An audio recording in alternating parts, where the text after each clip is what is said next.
the Stinky Popcorn Boys. We watch movies and eat popcorn. And you're stinky. Hello. I am Patrick Basketball, and I used to take a wagon into the woods and pretend that I was all of the Fellowship of the Ring. And I'm John Gilardi. I did that too, more of, the Rohirrim. But I'm John Gilardi, and I'm Isildur's heir. And that's me. I'm the cool kid that picks the coolest character in the game. There you go. Or in the movie. But yeah, there you go, dude. You could probably guess what we're covering today. Yeah, I mean, you've already clicked on the button. You know what it is. You know what the jazz is. But today we're talking about the big one. The thing that set us all up, maybe. Well, I don't know. It was good for our sweet little journey. The first in the Loader trilogy, yep. Fellowship of the Ring, starring Indeed. some absolute beasts, monsters, a true squad, an absolute gang. Yeah, Sean Bean, Elijah Wood, Sean Astin, Orlando Bloom, Viggo Mortensen. Look at us, both thinking of that sweet, sweet man at the same time. Sir Ian McKellen. Yep. Hugo Weaving, Kate Blanchett. Andy Serkis, not yet. He's kind of in this one ever so slightly. He's sort of in it. Yeah. Christopher Lee. What's the Saruman's name? I feel like that's right. Christopher Lee. You're right. Yeah. Yeah, everyone. This is going to be a weird one. Martin Saukus. Because this will be a podcast where the percentage of people who know what we're talking about is very high, I'd say. So it'll be a pretty fun one. I hope think. so. Yeah, and if you haven't, go watch it. Go watch it. I'd say there's 3 big franchises in Western culture, and particularly in the nerdy side of things. And the Marvel stuff has kind of muddied that up. But definitively, Star Wars, Lord of the Rings, Harry Potter. You can maybe throw in Indiana Jones. I don't know. Am I missing anything? I would say. What are you? So you're all right. What's your my big criteria? 3 franchises. I mean, but here's fantasy. The thing: is I think that Indiana Jones sort of falls into sort of like Star Wars territory. I know that obviously it is not, and that's like being sort of reductive. But it's sort of like, because I don't know, it has sort of the same feel. And George Lucas is involved in it, and Harrison Ford's involved in it, but I don't know. Like you're saying, it's almost part of the canon just because it's such a spiritual. It's not part. Well, no, it's part of the spiritual canon where it's like you kind of graduate to Indiana Jones from Star Wars, and then you watch the prequels. Yes. I would say. I mean, Star Wars is definitely one of them. Star Wars. I mean, Star Wars, Harry Potter. Here's the top tier: Star Wars, Harry Potter, Lord of the Rings. I think that's right. I think that's good. And then you've got underneath it, you've got Sam Raimi's Spider-Man in that sort of same time period. That is like, oh, okay. The Hunger Games, the Divergent series, all these young get out adult of here. dystopian. No. Maze Runner. No, Yeah. I'm sorry. Yeah.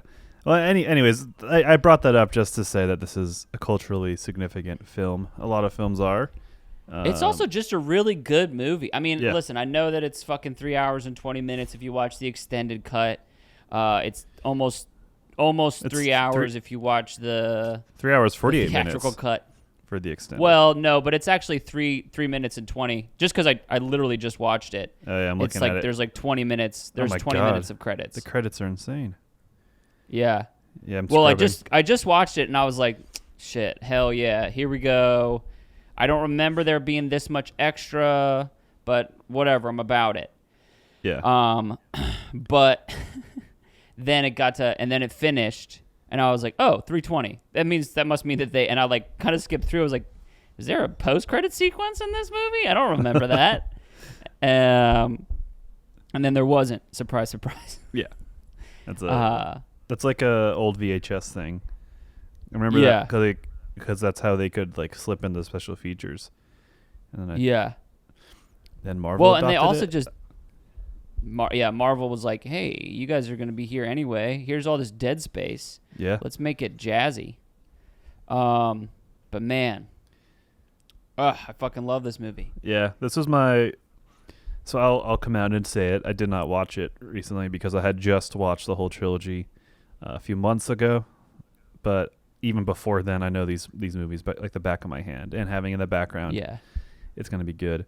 But with that said, when I had watched it a few months ago, it was the first time I ever watched the extended version, particularly for Fellowship, and so that was an amazing thing because it had been almost 7 years since I watched the Fellowship of the Ring, and I was watching the extended version for the first time, and it actually got me so close to the magic of rediscovering it or viewing it the first time or falling in love with it the first time, and so that was a really fun and a little sweet treat, I guess you could say. And It's so weird. I finally watched it for the first time on a really good TV. Like for years and years, we've been watching it. I've been watching the extended on DVD on like our regular TV. But like I guess we upgraded or something like that, and it's like holy shit.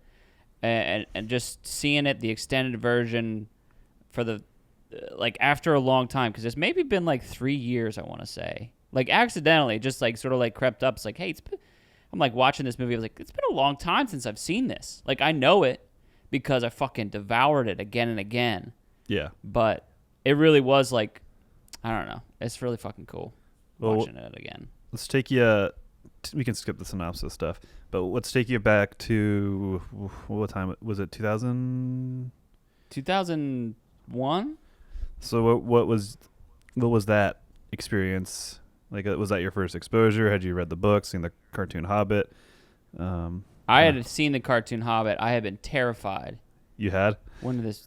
Oh my god, dude! It came out in 2001. Bro, the animated Hobbit to like it was like kind of like a short thing. So my whole like journey with the Hobbit, with the Lord of the Rings stuff, I was in like 2000 or maybe like late 99. I was in a stage adaptation of The Hobbit for kids or something like that. And I played one of the dwarves. And that's how I sort of like kind of connected with it. Like I began the connection with this. I'm trying to remember which dwarf I played. It started with a G. I can't remember. But I'm pretty sure I did the play, and then I started to read the books. And so Wow. I was reading like my mom's old copy of the books from like the 70s or something like that. That was like honestly, it was probably way too old for me to be taken to school in like 4th grade. Yeah. Damn. Well, it's impressive too to read at that age. Well, that's before I get into my experience. There's the cliche whenever people mention the books are good, but they're a tough read or something like that. And I heard like extremely intelligent people say that, like people that are smarter than me. And then when I read it, it felt very normal, like a very direct kind of novel. And it was amazing. I loved it, but I was really confused that people said it was a tough read. I don't know. I mean, for you as a 4th grader, obviously, but I was like anywhere between 18 and 20, and it was I don't know.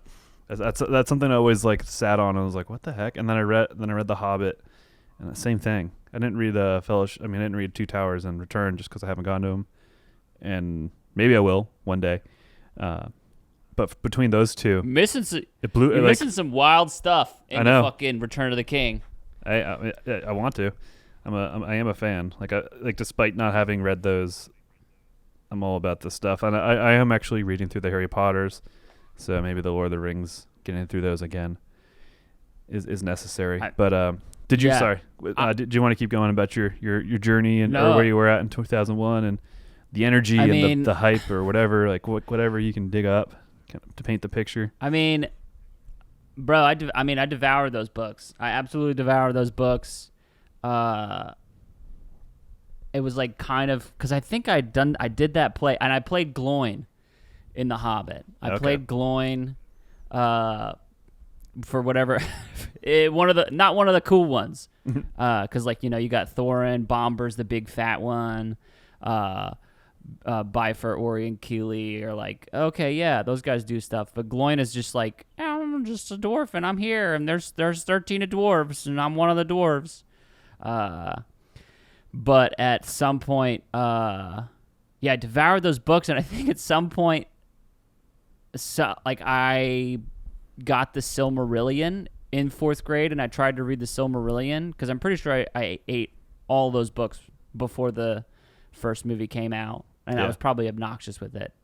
But then towards the end of the year, I remember I tried to get the Silmarillion, and I did get it, and I started to read it, and boy, that was like it that for is me, a tough read. That was a hard one. That one was like, and I had no idea, because I was like, fuck yeah, more Lord of the Rings stuff, and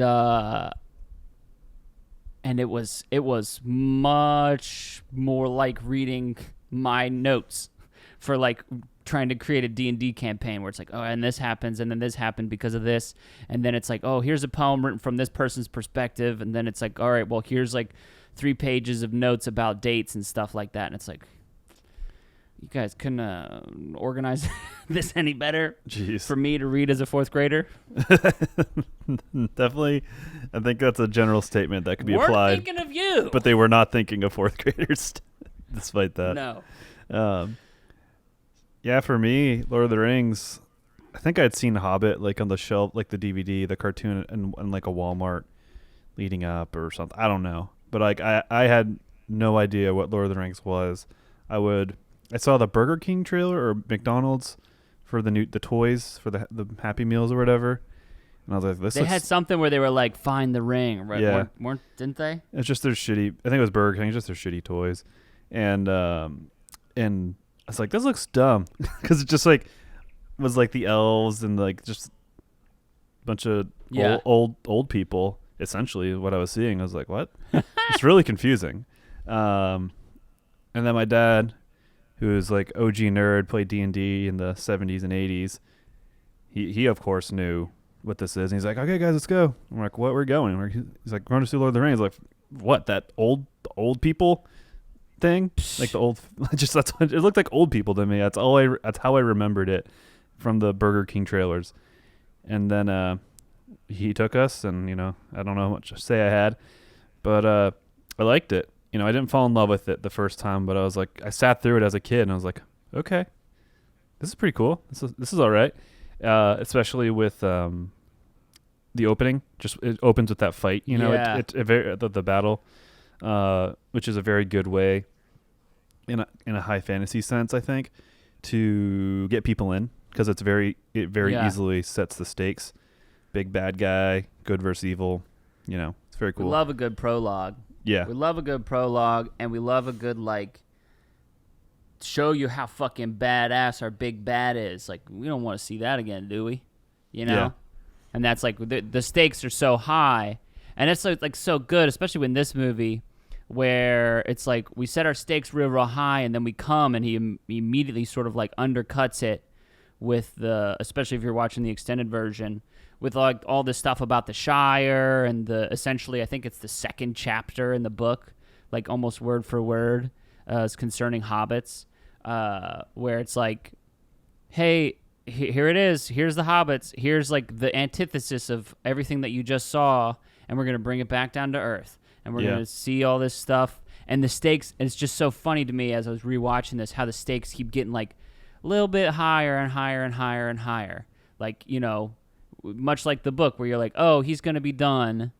He's going to be done once he gets to the Prancing Pony. Oh, he's going to be done once he gets to Rivendell. Oh, okay. When we And get then to it the just kind of forest. keeps like snowballing. Yeah. I think, well, yeah, I remember in the Fellowship, a big portion of, if that chapter or something where it just talks about the family lineages and all the hobbits and stuff, and it's an utter disconnect, at least in that. And I think it works really well in the book because of the kind of the whatever happens to Hobbiton and the Return, which doesn't happen in the movies. But I think I do think it kind of works in a cool way, the innocence and the sanctuary and the kind of a symbol of the way life should be, especially as the hobbits get further and further away from it. So it's like and it connects them up with the grant, like it gives them a reason to connect. Like it's like, what are we doing here? Like we did a whole chapter on how fucking chill these guys are, how they love drinking and how they love smoking and eating and like doing good stuff, and like here's all this stuff, and this is so strange for them to be here. This is so wild for them to be on this adventure. What are they doing here? Like the whole time it's like, what are you doing here, you guys? What's going on? Yeah. I mean, they get looks all the time. So, and I don't know. It's they ain't supposed to be there. Yeah, it's hard to talk about this one because my brain is splitting off in a million places right now. Well, where's it splitting, bud? Where's it splitting? I don't know, the special effects, how it ages. Talk about it, dude. Yeah. The practical effects are so good. Yeah, the movie looks great, especially whenever I see this isn't like a reflection of the great special effects, but whenever I see Gandalf or Ian McKellen, I just think about how he like cried on the set of The Hobbit when they kind of stopped doing the practical effects and a lot more like green screen and keying things in. So yeah, it's just interesting to see Ian. There's several to see him acting, knowing that he's probably having a great fucking time too. Yeah, and then to kind of know that goes away, and it's really sad. So that's kind of dancing in my brain. Talk about The Hobbit. Yeah. No, because because there's so much practical effects going on, and it really is like when you're doing practical effects, you're playing with forced perspectives. You got different sets you're coming in and out of that make him feel like a giant, or he's acting with certain people, and there's certain things that are going on that to give us the sense, to give us the feeling that they're doing in-camera tricks to be able to accomplish these sort of feelings and like to give this sense of that the halflings are littler. Yeah. And it's like there's a sense whenever that sort of thing is going on of like being a part of the wizardry, being a part of the show of it, rather than like, well, I'm just, because again, if you're doing like green screen stuff, and again, I haven't done a whole lot of green screen stuff, but like I can imagine, and I think they've spoken to this, where it's just like you just feel like a paintbrush rather than you're a part of the machine that is happening. You're like you're just something that is there that needs to be used. Mm-hmm. And it's like it's less performance, Yeah.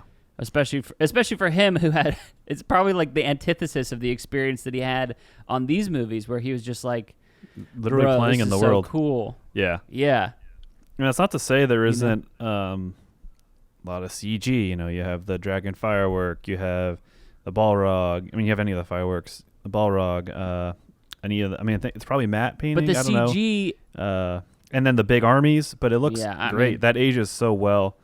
The stuff that doesn't age well is skipping ahead is like Legolas climbing up the Oliphant through the. He looks so rubbery. But it's fewer and far between in this, where the first Harry Potter, I think, relied on it. The first couple of Harry Potters relied on that a lot with the Quidditch, particularly, and that just that doesn't age well.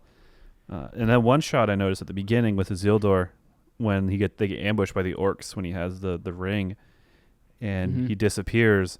It's funny to see that how they filmed that, because they just filmed the battle, and then they green screened Isildur so that they like on a set or in front of a green screen, and they just put it in front so they could wipe him away. And it was really interesting to see that. It's like, was that the best you could do that then? And it's like, is that why it was cut out? Or like, that was just interesting, kind of like just seeing that. Because probably why it was like sort of shaky canned. Maybe it's just like this movie's so it's so impressive, technically, even in its CGI. CG5 is a artist, and it's CGI that that stuck out to me, and it was really weird to see, and it was like that's probably the biggest negative I'll say about that is the movie so far is that like that just felt weird, and that's probably the reason why I didn't make the final cut. But it's just like they're so fucking creative, particularly with like the perspective and the table that is in pieces as they move the camera. That then that was their solution, was a super basic thing, and it didn't look good. It's just it was interesting. Well, I mean and it's the thing is like even I just watched the fireworks fly off of Gandalf's cart, and it's like you have to have the practical effects there to be able to make the CG look good. Because we've seen it again and again, Phantom Menace, the Hobbit movies. If you try and create the whole world out of CG, it calls to attention the fact that everything is CG. I'm sort of watching through iRobot a little bit, which came out I'm pretty sure in 2004, I want to say. And there's like a scene where Will Smith is like walking through this like field of robots, and I'm like, bro, this is. And again, I've been trained because I've been watching. I've been watching movies for forever, and plus being on the other side of it, where we've had to key out stuff and seeing what it is. It's like, bro, he's just on a green screen, and you can kind of see the little outline of stuff, and it's just like it's always so much better to have the practical thing there, and then to add CG on top of it. Yeah. To have the in-camera effect, to have the different room, and to be able to play that little game where you're making sure that Ian McKellen is that much taller than the people, and then it's like you build those sets and you have that forced perspective, and then you have an extra, and you're doing all this stuff, and it's like, do that. Like, it's so much fun, and it's just like, when we can go back to this, because this movie and these movies in general are just such a good example of what happens when you try and when you care and when you're given the time to be able to give a shit. Yeah. Versus I was gonna Game of Thrones season 8 or blah, blah, blah. I was gonna throw in like giving a shit is usually the secret sauce. And, this is definitely one of those. And I think Game of Thrones could have joined the pantheon of just a little side thing of Harry Potter, Lord of the Rings, Star Wars, but it imploded on itself like a big diarrhea pile of implosion with the last season. And were we talking about how they left because they wanted to get out so they could do their next show, and then they that got canceled, and they haven't done anything, or they bailed on it or whatever. Yeah, just fucking. I think they signed a deal with Netflix, but like they signed with Netflix. They signed on a Star Wars movie, and then nothing. I'm sure they're deep in pre-production on one of them, but yeah. I think they got signed on for all these things, so they were such a hot commodity, and then their haste to get out kind of showed their true colors in a sense, and also just the bad press. Like people are just like, fuck these guys. Yeah. I normally don't know. But I mean, I don't know. I hear you. But we're talking about Lord of the Rings, dude. We could practice. jump on those guys, and we talk about practice. We talking about the game, dude. Yeah. This is the game. This is the game. Those motherfuckers practice. This is the game. Yeah. One of the things that is consistent throughout this whole movie that's so good and that really is like, especially on a rewatch, is like, oh, this is so cool, is the turn of the ring. And every person that sort of gets offered the ring does such a great job of showing the different ways that the sort of the power of the ring tempts them. And the call of the ring, like the mental gymnastics that they're already making, like are so good, and like the different things and the way that it affects different peoples is like it's so fun. It's just so fun to see, and especially again to just come back and watch this movie later with like, you know, having played a lot of D&D and like being away from it for a while, and then like having read the books, and like it feels so good to come back to it. And I think that's, I don't know, it just feels so good to come back to it because it's all real, it's all there. The set design is so good. Yeah, I mean, the shit was given. It was genuine.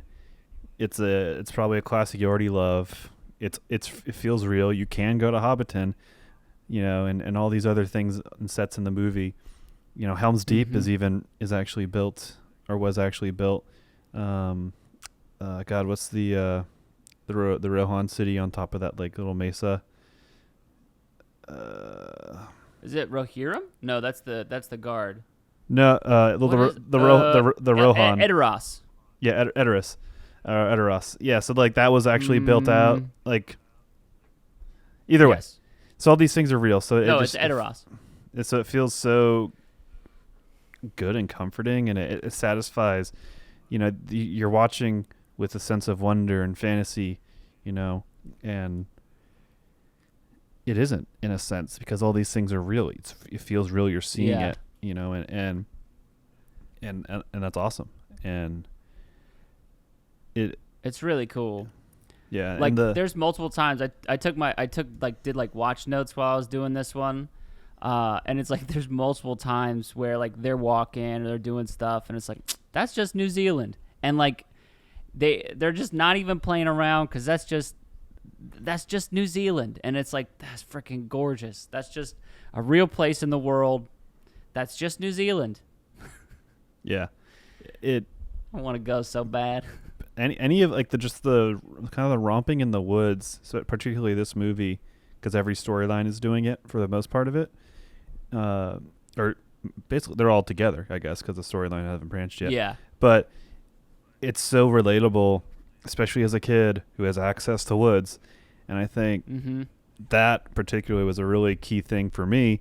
You know, when Harry Potter came out, you know, there was a fever around it. I didn't read it. My mom didn't read it to me. But I saw the cover and I saw magic, and I grabbed this little wand thing. I was like, I'm Harry Potter. I was running around being an idiot, you know. But with this, hell yeah, you know. So that's all it took for me to get into that and the imagination and the fun. But with Lord of the Rings, you know, my first exposure was this movie, and they're in the woods, and you know, I grew up around hundreds of acres essentially, where I just already knew the woods, and so I could go and kind of recreate and just have fun.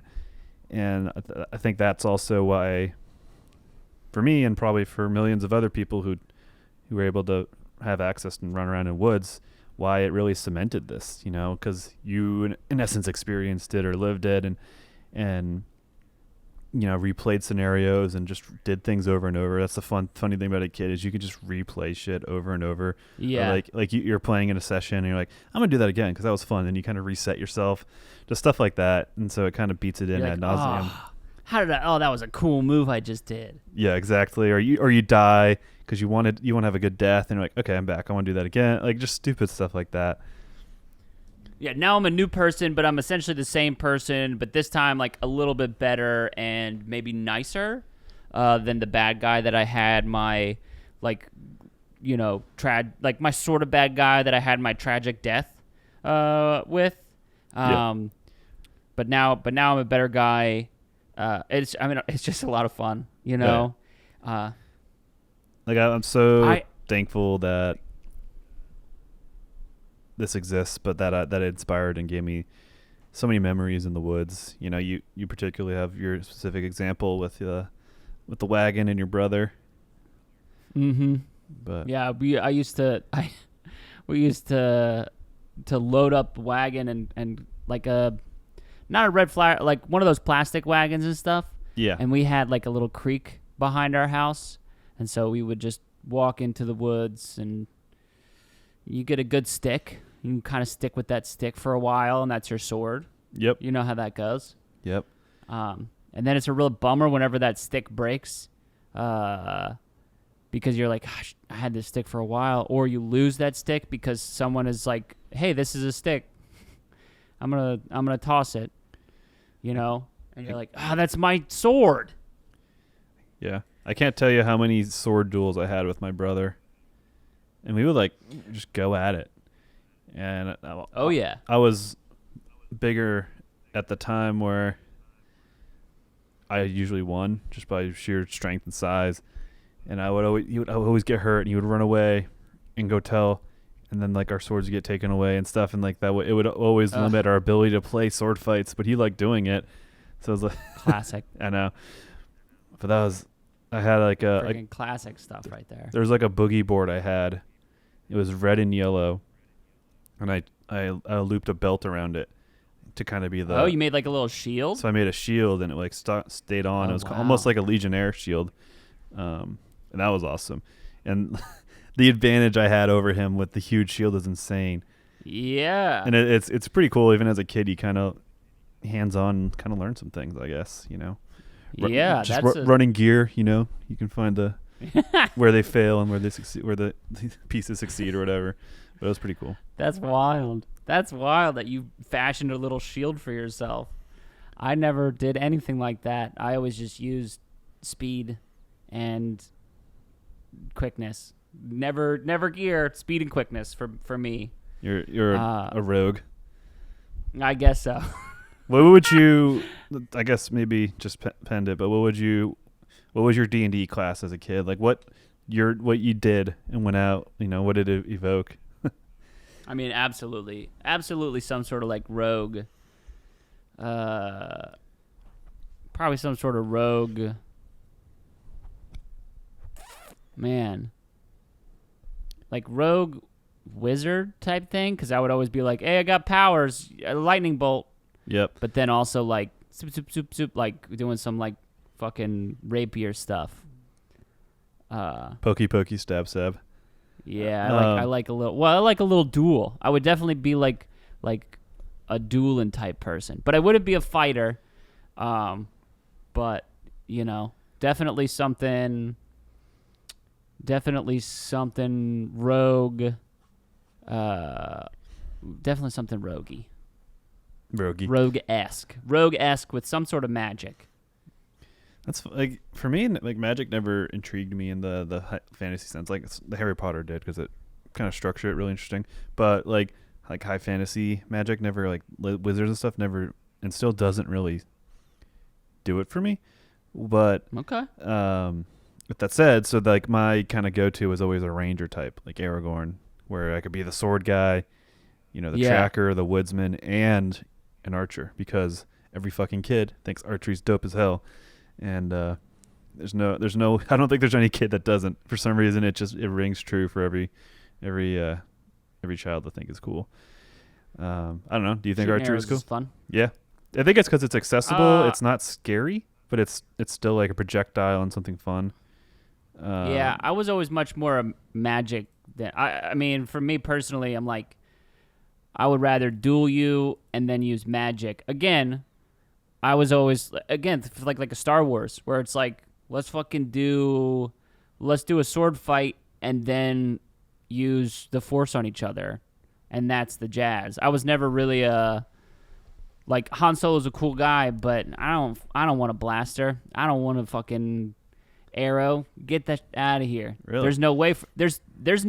Well, the thing is there's no way as a kid. There's no way for me to be like, boom, I shot you. It's like, you have no way of knowing. I don't see. There's no projectile that's shooting you. I can't see it, and I have to trust you. No, but if we sword fight, I see where your stick is. We're sword fighting. That's real. Yeah. So for me, the projectile weapons, it's not the vibe, but to each their own, Yeah. Well, Han Solo's still cool. Legolas is still cool, but it's like, I would always want someone who did that. And then when I went later play Battlefront, I would oftentimes be a sniper because I like that, I guess. But like the everyday projectile hand crossbow jazz, not necessarily my vibe. interesting. I guess we're complementary opposites on There you go. on playing imaginary in the woods, which obviously something you do ad nauseum as a kid, but I was like maybe 5. Not so much anymore, dude. 5 to 6 winters ago, maybe even earlier or sooner or more Ooh. recent. I was at Christian's house with his brother. We're all roughly the same age, early mid-20s at the time. And it was snowing and it was night. We're like, fuck it, let's just go play pretend. And I don't think we were we were sober, and we just went out and ran around in the woods. And Hell yeah. it was fucking awesome. And even today, I could maybe do that today. But even then, like I want to go I just want to be in the woods. it's just something I miss. Yeah. It's like I know in Japan they do tree bathing or something where you just walk through the woods, and the tree and the trees and just the nature. It has healing properties, I guess. That's proven or whatever. But I need to do. Feels like a hike. Feels like a fancy word for a hike. It's like a rebrand. If the hipsters caught on to tree bathing, we'll be done. Better watch out. Get in before the hipsters. Yeah, ruin it. I did it. I did a sword fight with this dude after a hurricane, in my neighborhood, and we were fighting with sticks that were way too big. I think we were like doing some like Gundam shit. I was gonna say it sounds anime. And he caught me like perfectly. It went right up my nose. Ooh. And I got a bloody nose. It was the weirdest. To this day, how recent? I don't was know this? how. This was maybe in 4th grade. Oh, I thought you said this. Grade. I thought you said this was like recently. No. I was just thinking about. I was just thinking about. It's like that. Like that is the only time that I think that recently though. And here in Wilmington, they did like a sort of like the theater community did like a Hunger Games a while back, and it was fucking cool as shit. Essentially, it was like freeze tag meets like they had like flag football things, and it's like you had 3 lives or whatever, and if you got one of your things. But so one of the years, and this was like maybe 2 or 3 years ago. Or no, it was longer than that. Maybe 5 or 6 years ago. Sort of the same time period.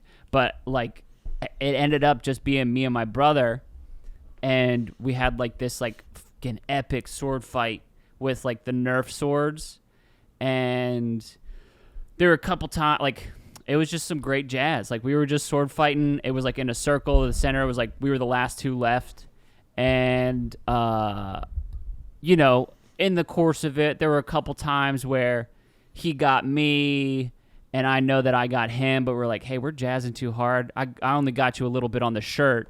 You only got me a little bit on the pants. We're going to keep vibing on this, right? And again, none of this was ever said because there's a bunch of people around being like, oh my God, you're doing a sword fight. And we were like, yeah. And so, but eventually he got me. I think he caught me like obviously on the knee or something like that. And it was like, damn. There we go. That's awesome. I only recently found out about it was a lot of fun. The zombie stuff on college campuses with Nerf. That stuff's awesome. Like I wish it's all out there. I mean, it's essentially different forms of LARPing, and yeah, why not? And there's like these huge airsoft LARPing events that are like Fallout, and like there's guns and it's airsoft, and you have to have like eye protection and stuff. But no one, like, there's like trades, and like everyone's just like, it's a genuine LARPing. Like it's not all fighting. Like you're in this world, and if you go out of town, there's bandits, or whatever. And there's people who just role play as shopkeeps the whole time, or whatever. So it's, I think that's that's how you carry it on over to an adult, I guess. Is that? I mean, you can run around the woods and play pretend. Why not? Yeah. But I guess those things do exist, and it's cool they exist, and there's probably something I should take advantage of more often in terms of my own form of expression, because it is, I think, a form of expression, and just the imagination. I think flexing your imagination is crucial, because it even for creatives, it does, the childlike form of it does go away. So I mean, that's why I've come to vibe with D&D so much, is because it's like, it very much falls in that same vein where it's like, hey, you get to sort of play pretend, and also, you get to kind of like play these stories. So you get to tell a story with the people that you like, and you also get to play pretend. So it's like it really kind of hits the things that I want out of it really easy, you know? So that's why I've definitely come to like vibe with D&D, where I'm like, okay, yeah. And I really like, and I've said this to you like in person, not on a podcast, but I really wish that early, like in like middle school or in high school, I wish that the world was like it was now, where it's like I could play baseball and be in chorus and then also do a D&D campaign with my friends instead of being called like a loser or being called various homophobic slurs for doing theater by my baseball friends. It's like, why can't I do all those things, you know, because they're things that I like.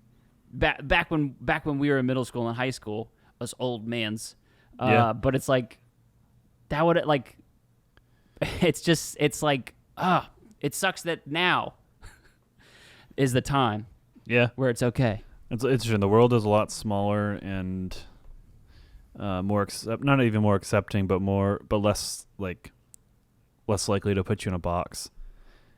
Obviously with a lot of nerdy things being huge, like it is culture now, you know, it's not even a specific subculture, you know, like Star Wars used to be for nerds or something like Star Wars. I think Star Wars is a bad example, but like that, like science fiction was for nerds, you know, but now it's a culture. Now it's part of like American culture are these made up people in funny costumes doing cool, we think is cool stuff. And it's interesting. I think it's the children of the 80s and 90s that were born in those that I think transitioned it. Because, you know, my dad, born in the late 60s and growing up in the 70s, early 80s, you know, he was definitely the outcast in a sense. And then you kind of had the transitional, and then you have the kids of the 2020s or 2000s, whatever, 2000s and teens or whatever. You know, now it's cool, you know. And it's a good transition. I'm happy for it, and it means more cool shit for us. But hell yeah, I don't think it held me back necessarily. I think I stuck pretty. Like I liked what I liked, and I think a lot of that had to do with having a small group of friends in Maine and then moving, and not having any friends in Raleigh when I was there. So like I just focused on things I liked. So. But I do think, especially as impressionable middle schoolers, particularly middle school and early high school, is, you know, what you like defines you so much at that time, or you think it does, where you would shy away from something or not engage with it, or I don't know, say you're going because you're in middle school and your mom's driving you to go buy something for you, you know, whatever it is, and then you see your teammate or a classmate and it's like, oh no, I'm a fraud or what, or I don't know, or you're like, I don't want that, Mom, and you put it back. I don't know, just stupid shit like that. Is definitely can hold that back, and I definitely see that. And even then, with this stuff is being accepted as it is now, I guess in air quotes, I still think there's forms of that with kids today. You know, I think Fortnite now is not cool, or especially for the kids that were kids when it came out, and now they're a little bit older and they're very pre-teeny or teen, like young teen. Like now they would probably shit on each other, so it's like people hide. It's like it still exists. It's just within nerdy stuff itself. It's just not cool anymore. Instead of So I mean, the bottom line is middle schoolers are middle school ages sucks, and you're insecure, guys, and people are terrible to each other. But you know, guys, middle school sucks. Yeah. Anybody who's in middle school, it sucks. It's okay. It's going to be over with. And you know what? Everybody's going to agree that time sucks and that they were the worst person they could have been in middle school. You know? And it's important to just not give it as much weight as you are giving it. If I'm talking directly to someone who's in middle school right now, it's important to not give it as much weight as I'm pretty sure you're giving it. You know? We should start a podcast of 2 30-year-old dudes talking to middle school kids. Giving them life advice. Do your homework. It's not going to take that much time. Just do it. Turn it in. They don't really care if it's right or not. Just turn it in. And then, I don't know. That's it. Yeah. And don't care about stuff that people tell you to care about. Yeah. Care about what you like. God. I think Speaking of D&D though, I was gonna say, real fast. Yeah, no, keep it going because I was gonna go down a hole. The encounter on Weathertop is a crazy unbalanced encounter. And I'll have to shoot you the screenshots of it because one of my favorite DMs, guy at College Humor or College Dropout or whatever, Brennan Lee Mulligan, who I've talked to you about, he did like a breakdown of how like of Lord of the Rings as a D&D campaign where like it's like, oh, it makes more sense if you do it this way. And I'll have to send you that, but because it's just really funny, and I don't feel like pulling it up right now. But it's a crazy unbalanced encounter. I'm going to say that Sam is like a level 2 barbarian or a monk maybe because he uses a lot of improvised weapons. Merry is a level 1 or 2 fighter. Pippin is a rogue, but he didn't understand how the stats worked, so his stealth is really low. I'm just going to go ahead and give him that. It's like, yeah, he's got like dexterity and stuff, but like his stealth is really bad. Like he didn't proficiency in any of those. Frodo is also a rogue, but doesn't have any weapons or any proficiencies or anything. Just dope armor. But then he's got dope armor. He's got real high AC. But so it's like you got essentially, 4 level 2s versus 5 level 8s. I'm going to say the wraiths at that point are 8s because they haven't amassed full power, or maybe they're sort of like the shadows, like the first fingers of the Nazgul or whatever, And so it's just like it's just so funny. It's a crazy unbalanced encounter, and it was just so funny. I had that thought as I was watching. I was like, this is crazy unbalanced. Oh, yeah. This is some sort of this is an encounter for narrative purposes because sometimes as a DM you do that. Yeah, and then to show off Aragorn, who's honestly, I think that he's probably only a ranger for his like tracking stats, not necessarily. I think he's got like more. I think he's got fighter. He's got fighter and paladin, I would say, but he like uses his paladin levels as fighter. Well, he's definitely a ranger with he's got ranger. He specs in archery and but mainly for the nature fighting and survival checks. Yeah. Not so much because he fights more. I would say that he has more fighter or paladin, that he doesn't use his paladin until Return of the King. Yeah, I mean he's definitely the archetype for the class ranger, so it makes sense. Like he is a ranger, But it is interesting to break it down. I mean, because he kind of has a shitty bow, and he doesn't really use his bow after. After the Mines of Moria. Yeah. I don't think he's much of a ranger. I think he has ranger levels, but I think that essentially, let's say he's level 11. Hi, welcome to Stinky Popcorn Boys. Just some hardcore D&D talk. We're breaking down Lord of the Rings as what their D&D classes are. We go from 1 week has an opinion on it of talking about football, and then the next week we're talking about D&D. Hell yeah, the range. But let's say he's level 11. I would give him like, maybe 4 or 5 levels of ranger, but he only took those later. And maybe he's some sort of like elven ranger or something like that, where he's able to like it's sort of like finesse weapon, but he's got more. I would give him more paladin or fighter, And I would say that the paladin. The only reason I say paladin is because of his like sort of like support quality. And when it comes later and sort of like hey, I'll help you out, inspiring speech. I pull from my like divine sense of power or whatever. You know what I mean? Yeah. That's the only reason I say paladin. Yeah, I could see paladin. I mean, I just think paladin is as a hybrid, obviously a hybrid of fighter and healer, but just generally to me, paladin encompasses hybridity, even if it is outside of those archetypes. I know that probably goes against it, and probably some people out there would disagree, but yeah, I agree in my own definition of it. Yeah. Well, because the reason I say and I already said this, but it's not because he's he eschews the paladin, even though, like, again, he eschews the paladin because the same way that he's like, I don't want to be the king of Gondor, The reluctant leader. The heir has reluctant returned. leader. So I guess Heir. final little bit, and this can take as long as it needs to. I'm not trying to usher in the end, but I think it's a good way to wrap up. And we could talk about this maybe for 3 hours. But iconic moments for you.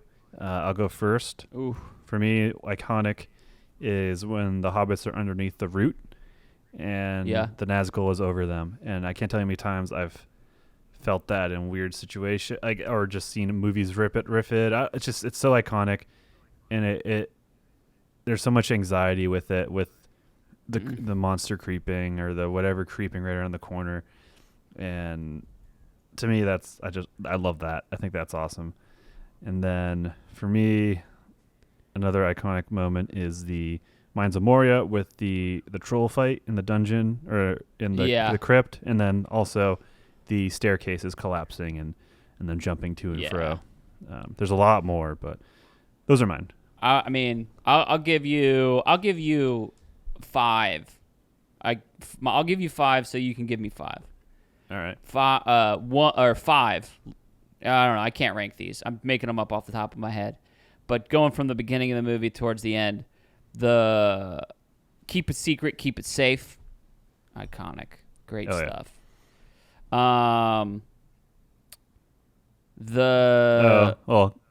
Fly you fools, and then the Gandalf, like just the you can hear that Frodo Gandalf scream in your head.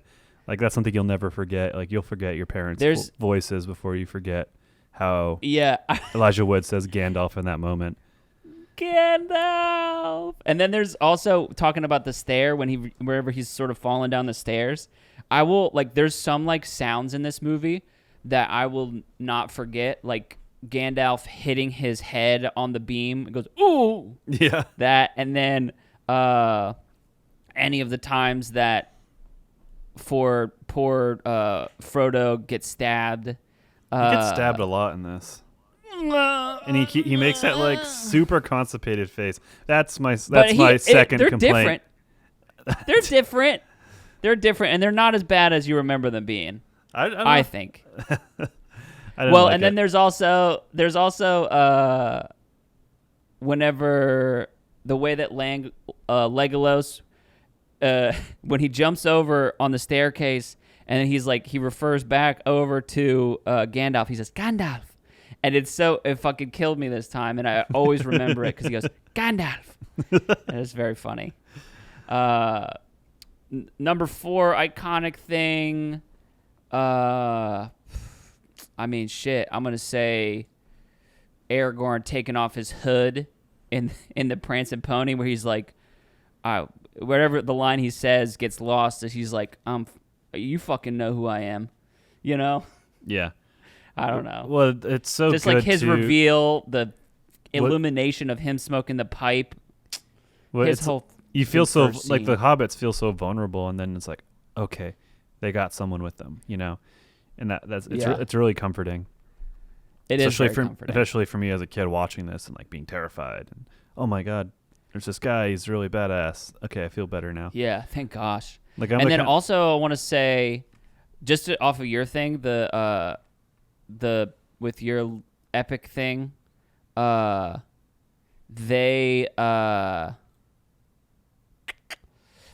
shot is it's not ripped, but it's directly from the animated movie that gave me nightmares.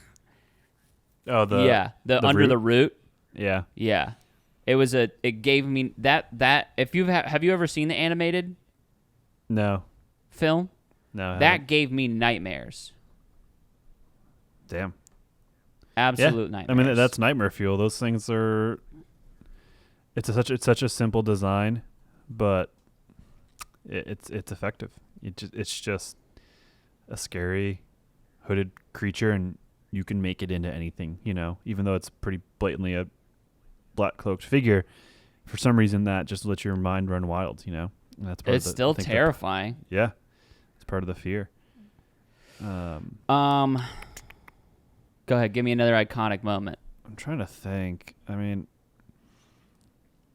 I think Weathertop I love. Or not Yeah. Weathertop, sorry. What's the end? When they're fighting the Uruk-hai? Oh, the God, I used to know the name. I used to know the name of it too. It's like the it's like the Watchtower. I don't remember. I can't. I'm not gonna be able to pull it up. I don't remember. I'm gonna type it in. Boromir dies. While you're doing that, I'll say another iconic moment is,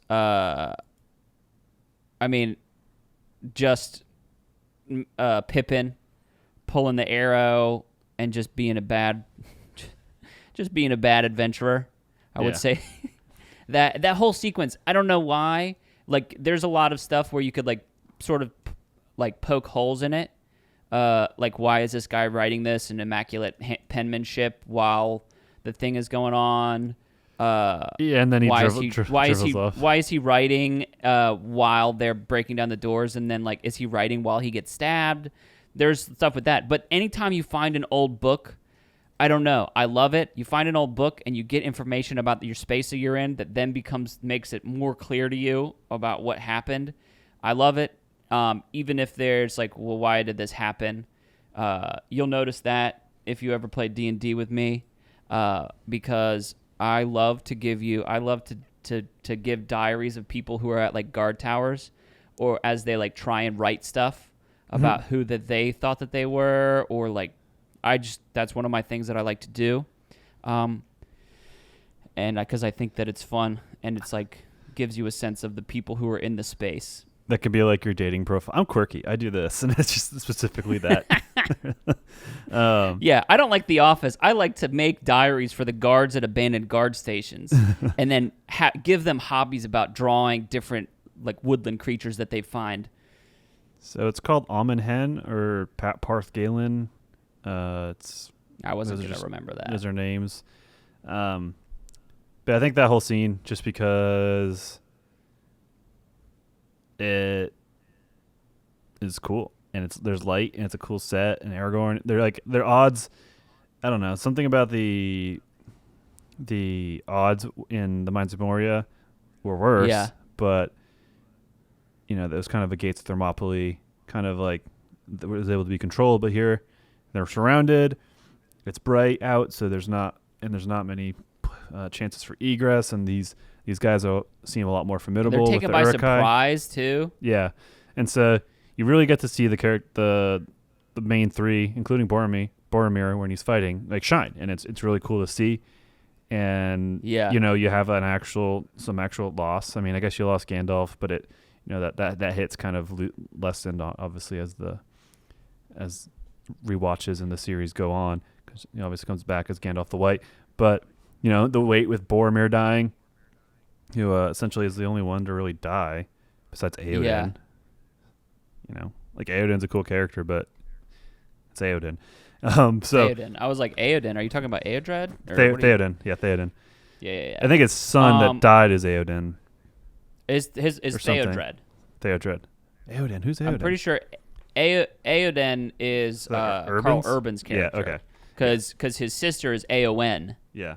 But I also might be wrong. But I know that she's Éowyn, so that might be where you're getting confused. I also want to talk about something that I noticed in this one, or maybe because I was paying attention to it more, but like sort of the connection and the slow bond between Boromir. I've followed Boromir's journey a lot closer in this movie, just because, I don't know, I've seen it a bunch of times, and I kind of wanted to put my attention in a little different place. But it was just really interesting to watch how good of an actor Sean Bean is. Huh? Éomer is Éomer. I don't know why I got Éomer, but whatever. Well, because Theoden, and there's Éomer and Éowyn. Yeah. Anyway, but like his journey, he comes in and he's like hanging out. He's like, who the fuck is this dude?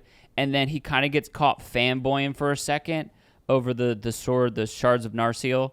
and he's like, "Oh shit, here's some." He gets caught fanboying and is like, "Ah, no, actually, I don't fucking care. It's just a shard. I don't care about the past. Fuck this shit." Yeah. And then Legolas has no chill and is like, "That's your fucking king. That's the guy who should be your king.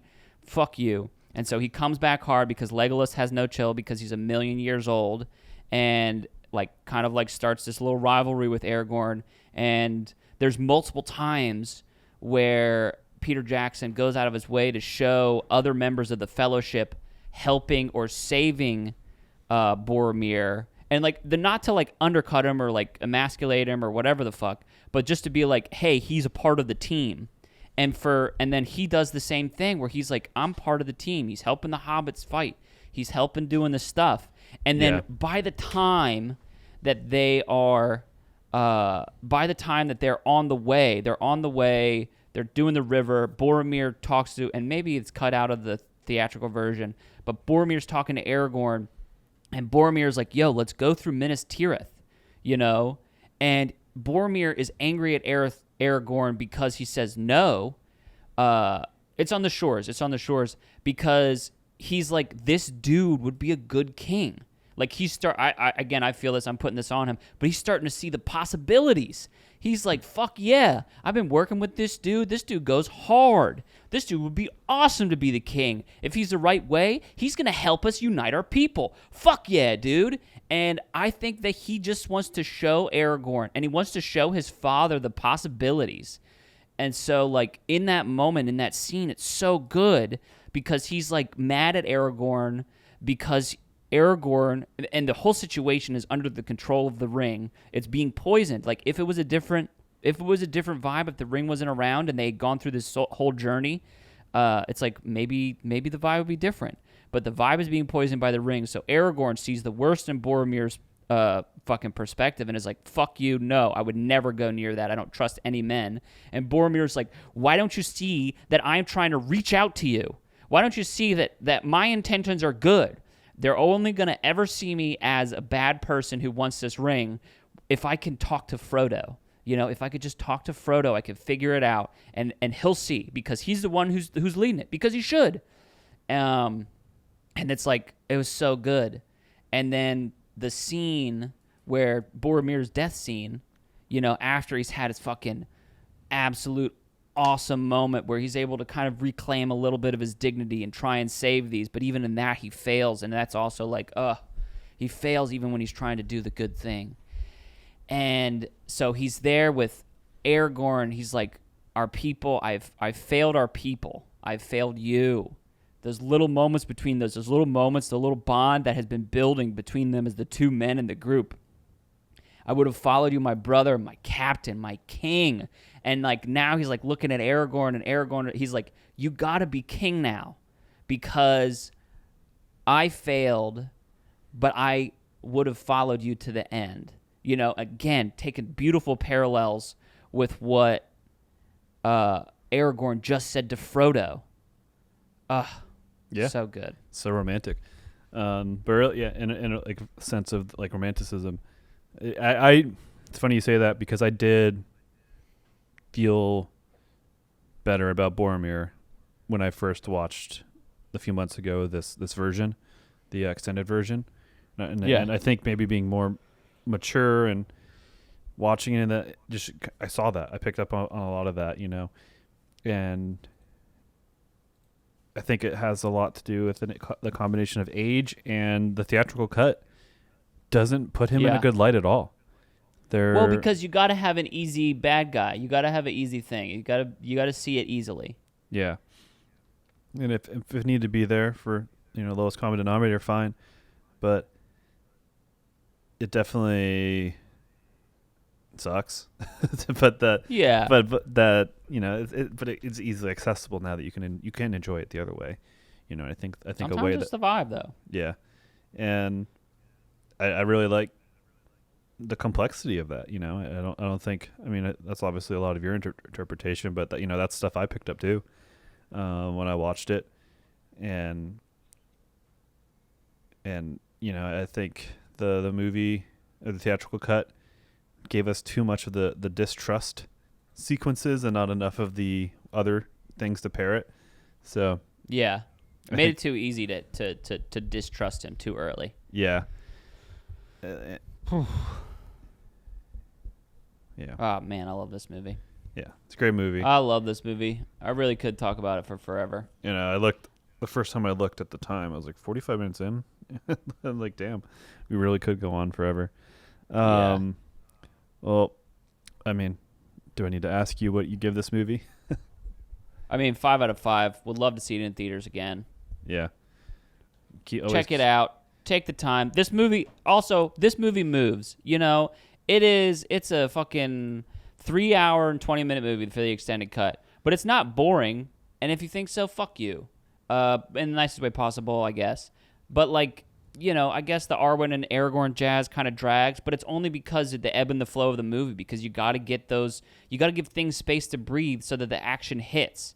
If you're always having a dopamine blast, and you're always going to be getting a dopamine blast, you never get a chance to recover, so you just got to, like, escalate.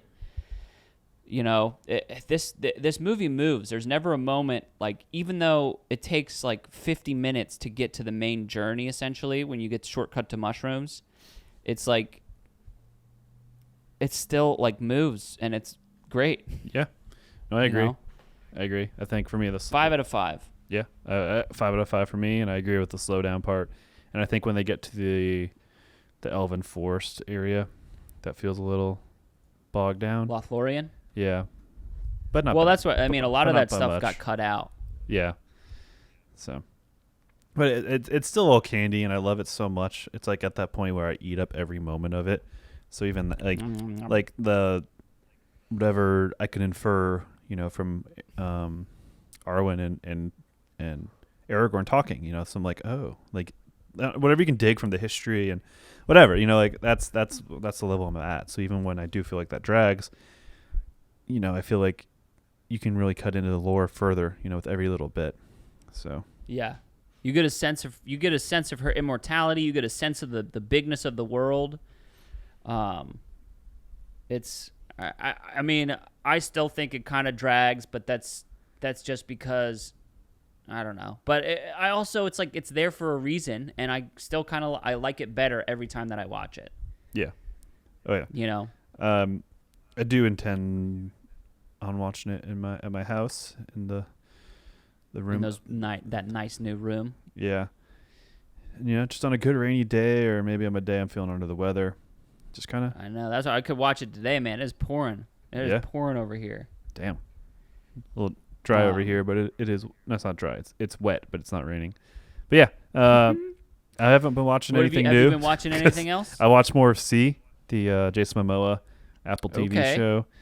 It's great so far. 6 episodes into the first season, and it's hell yeah. It's pretty good. It's really compelling. Awesome premise. Hell yeah. Great production value.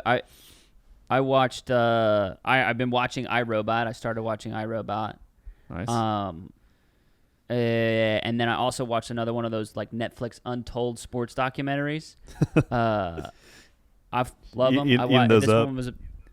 I love them, dude. They're like an hour and 15 minutes. Yeah, it's good length. And they're like cool. They're untold story. Like, I mean, they're there, but like this one was about a mob boss guy who bought his son a minor league hockey team and named his son the president / GM of it, and it's pretty fun. Wow, that sounds like a show concept. Yeah, well, the apparently the dude, the guy who's the mob boss is who they based Tony Soprano off of, and his son's name is even AJ, and Tony Soprano's son's name is AJ. So make your own conclusions there, if you will. That is something I do want to watch eventually, is Sopranos. Oh, it's so fucking good. Yeah, I'll get to it one day. I'm only 2.5 seasons through it. I stopped somewhere midway between season 3 because I was watching it too fast, and also it was making me angry, just because like there's so much anger and like stuff in it. I get this way sometimes. Like funny. When I watch too much South Park, I just get real cynical and mean. You just absorb the media. It becomes you. Yeah. It's your superpower. I do that. It's something I I'm aware of, and so I was getting mean watching The Sopranos, That's funny. and I was like, not mean. I was getting angry. Yeah. Just you know. You just So. become an Italian mobster. What are you talking about, dude? Not me. I'm from Philadelphia. Oh yeah. I'm Italian Irish. I do need to watch that. I need to watch the Godfather movies again. You haven't seen the Godfather movies? I've seen the first one. I think I saw the second one. I can't remember, but it is overdue. Even if I have. Yeah, I didn't know that there was. I didn't know that because the way that I saw the Godfather for the first time was I saw a continuity cut of Godfather's parts 1 and part 2. So the beginning of, or the sort of like the through line, there's a through line that's like sort of like a prequel through line in Godfather part 2. Yeah. It was like on Thanksgiving, and it was like in the beginning, and it was like just like straight through the whole story of it. And then Godfather Part 1 started, and it rolled. And so that's how I saw it for the first time. Right? And I thought that's how it was. But I don't know what that cut of it was, but I saw that cut. Topher Grace cut. On Thanksgiving. Yeah. The long cut. Dang, I just want to watch movies. You're not allowed, dude. I know. I just want to watch movies. You're not allowed, Too bro. much travel coming up, but one day. One day. I got a little hungry, I guess. That revenge spending, I guess, but revenge traveling when things start to open up a little bit. So I need to remember not to overdo it, so I can just enjoy the downtime. Yeah. And movies. But yeah, so that was this episode, the 70. Oh, I won't number it because there might be some things shuffled as things come out, like Venom or whatever. And, Who knows? And by the time you hear this, Venom's been out. So this will get shuffled around. But I hope you guys appreciate us talking about a movie you've probably seen ad nauseum. And that's the third or fourth time I said that expression, ad nauseum. So Ad nauseum. this is the ad nauseum episode presented by me.